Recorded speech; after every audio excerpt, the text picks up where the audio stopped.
nakatakataka pumayag ang Presidente Marcos Jr. dahil kalaban niya eh. Siyempre, lahat ng gagawin niya, hindi pa kay Inday Sara. Pero gaya ng sinasabi natin sa ating programa, mali ang ginawa ng presiding officer. Dahil hindi tayo nakakasiguro kung yun ang desisyon ng buong impeachment court na malaman sinabi na grinant yung pagkuha ng subpoena. Hawak na ng Senate Impeachment Court itong mga financial record ni Vice President Sara Duterte at ng kanyang asawang si Attorney Mans Carpio. Naglabas naman din ng desisyon si Pangulo or matapos nga na naglabas ng desisyon si Pangulong Ferdinand Marcos Jr. kaugnay sa hiling na isubpina ang mga tax record ng mag-asawang Duterte. Alamin natin sa ulat ni Sheena Torno. Kahon-kahon ng mga dokumento ang dumating sa Senate Impeachment Court itong Huwebes ng umaga. Laman nito ang mga financial record ni Vice President Sara Duterte at ng kanyang asawang si Attorney Manasseh Carpio. Nakalagay sa brown boxes sa mga bank records ng mag-asawa habang nakasilid naman sa pulang box ang tax records. Isinumite ang mga dokumento sa bisa ng subpoena na nilabas ng Senate Impeachment Court noong July 20. Gagamitin ang financial records bilang ebidensya sa nagpapatuloy na paglilitis kaugnay ng Article 2 o umunoy hindi maipaliwanag na yaman ng mag-asawang VP Sara at Carpio. Para kay Senator Judge Erwin Tulfo, mahalagang malaman at mabuksan ang financial records ng Vice Presidente. Pero naniniwala si Tulfo na may positibo at negatibong epekto ang pagbubukas ng mga ito. Kaya nga po, atras tayo siguro kung maaari hanggang even before she became the mayor para makita po natin, masubaybayan natin. Kung talagang from the very start, ganun nakalaki yung kanilang assets and liabilities, then meron tayong pagbabasehan. Kasi kung sasabihin natin wala, puro lang tayo kwento, paano natin mapagbasihan, di ba? Para magiging hearsay na bakit umabot siya ng ganitong amount. E doon may parang history doon sa mga binabayaran nilang taxes, makikita natin na, malaki naman pala talaga binabayaran nila. So what's wrong with this, di ba?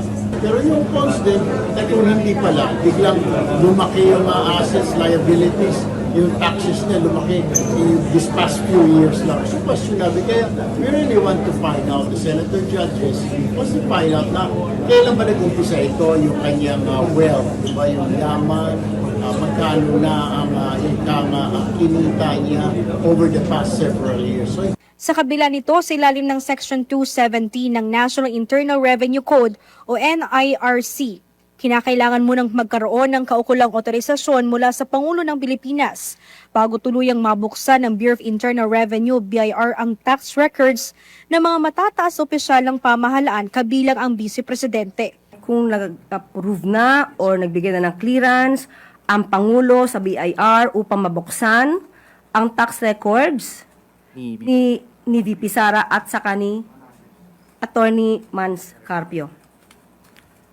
Yes. Ayon sa palasyo, layunin ni Pangulong Bongbong Marcos na malaman ang katotohanan sa nagpapatuloy na paglilitis sa Vice Presidente. Kung ano ang sinasabi ng batas, kung ano ang proseso, susunod po ang Pangulo. Ito naman ay para sa katotohanan. Hindi niya po ipagkakait ang katotohanan sa ating mga kababayan. Matatandang bago pa man magsimulang impeachment trial kay Vice President Sara Duterte, ay una nang hiniling ng House Prosecution Panel sa Senate Impeachment Court na mabuksan ng green BIR box na naglalaman ng tax records nito.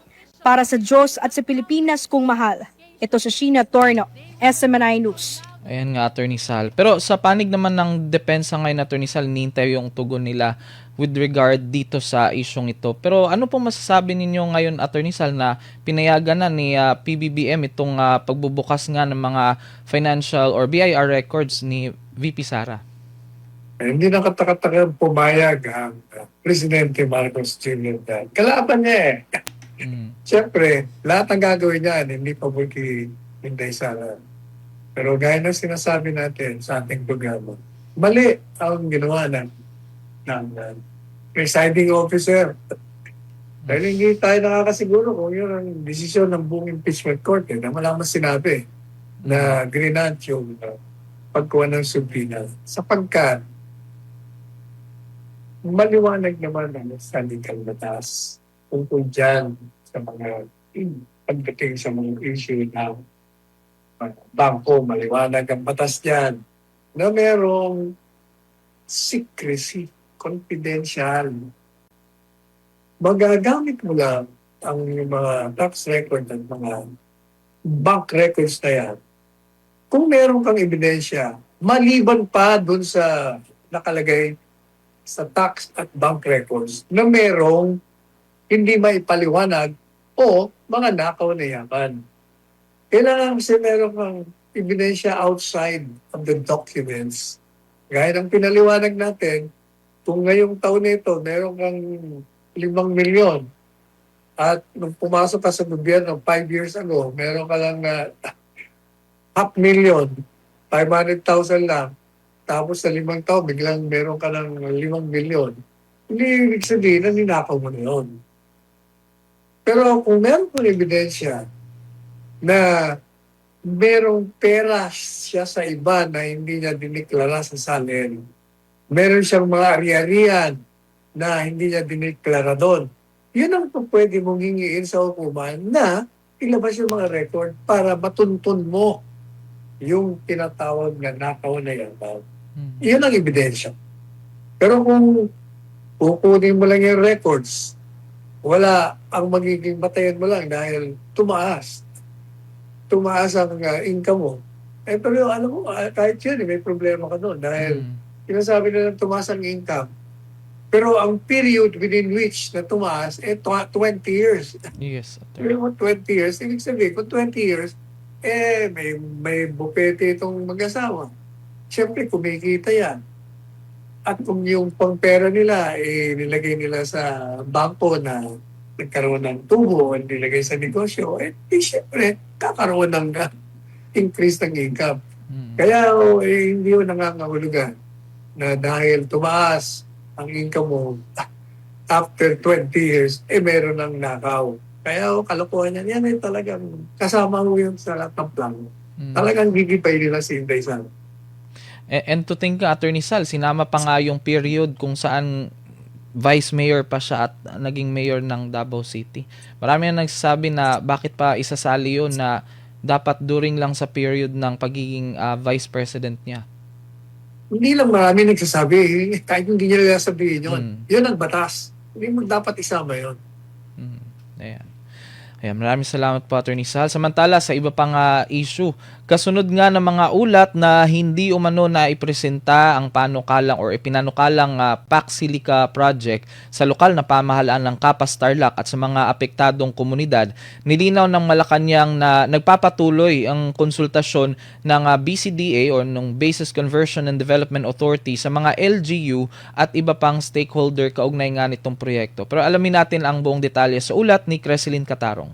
Nagpapatuloy ang konsultasyon ng Bases Conversion and Development Authority o BCDA sa mga lokal na pamahalaan at iba pang stakeholders kaugnay ng ipinanukalang Pax Silica project sa New Clark City. Ito ang nilinaw ng Malacanang kasunod ng mga ulat na hindi umano na ipresenta ang proyekto sa lokal na pamahalaan ng Capas Tarlac at sa mga apektadong komunidad ng mga katutubo. Sa palace briefing nitong Huwebes, sinabi ni Presidential Communications Office o PCO Undersecretary Claire Castro na personal nilang nakausap si BCDA President at CEO Joshua Bincang upang makuha ang opisyal na tugon sa mga isyong ibinabato sa proyekto. Ayon kay Castro, sinabi ni Bincang na nagsagawa na ang BCDA ng mga paunang pagpupulong kasama ang mga local government units o LGUs at iba pang ahensya ng pamahalaan hinggil sa development plans ng New Clark City, kabilang ang proposed Pax Silica project. Dagdag pa ng BCDA, nagpapatuloy ang mga konsultasyon at patuloy silang makikipagtulungan sa mga stakeholder. Sa kasalukuyan, nagsasagawa rin umano ang BCDA ng ground assessment activities sa lugar upang matiyak na ang pagpaplano at pagdedesisyon ay nakabatay sa tamang datos at isinasagawa sa responsable at maayos na paraan. These consultations are ongoing and we will continue to work closely with these stakeholders as the project progresses. At present, BCDA is undertaking ground assessment activities in the area. Kaugnay naman ng pahayag ni Capas Mayor Butch Rodriguez na hindi pa naipapakita sa kanila ng pamahalaan ang plano ng proyekto at sa mga pangamba tungkol sa posibleng epekto nito sa kapaligiran at sa isang Indigenous Peoples o IP community sa lugar, sinabi ni Castro na ipinaabot na nila ang mensahe ng alkalde kay Bincang. So, kung meron pong pahatid na mensahe si Capas Mayor pinaabot na rin po namin kay CEO Joshua Bingkang para po maaga niya at mabilis niya makausap po si Kapas Mayor.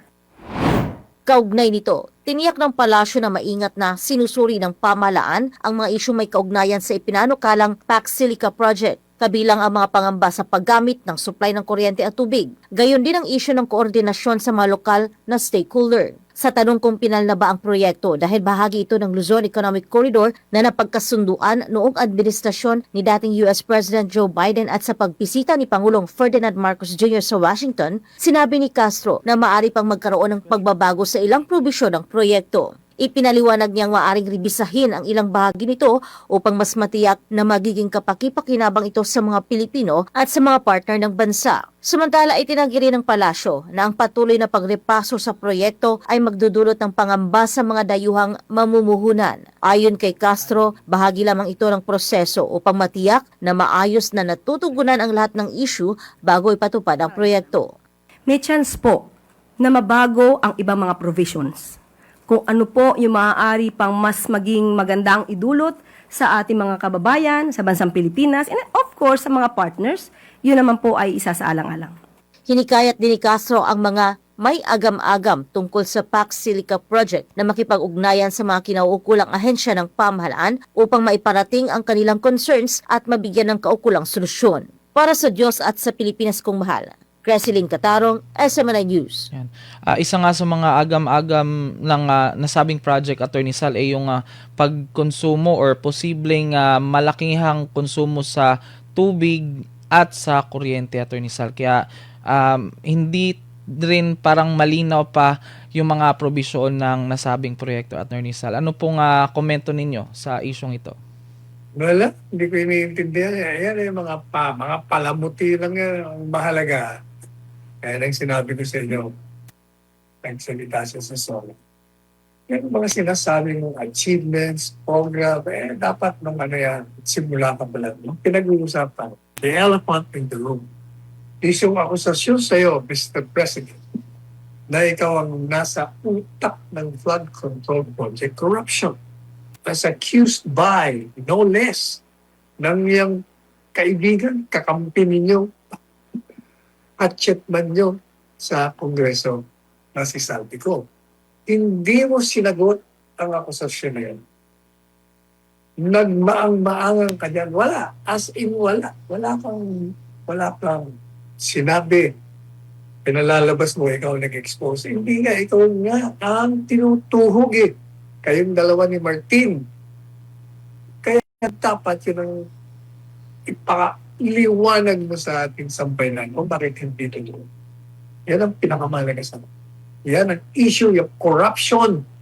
Hindi po pwede yung mga paligoy-ligoy. Kung ano-anong sasabihin mo, mga rocket ship ka pa. 20 pesos lang. Hindi mo magawa ng parang rocket ship pa. 20 pesos ang kilo ng bigas. Kailangan pang ang gobyerno ang gumastos. Hindi yung sa merkado. Kaya mura kasi marami tayong sufficiente ang ating bigas. Hindi mo nga magawa ng paraan yan eh. Napakasimpleng bagay. Pang rocket ship. Kaya hindi ko iniindihan, puro kalokohan yan. Ayan, Attorney Sal. Maraming salamat po. At sa iba pang issue,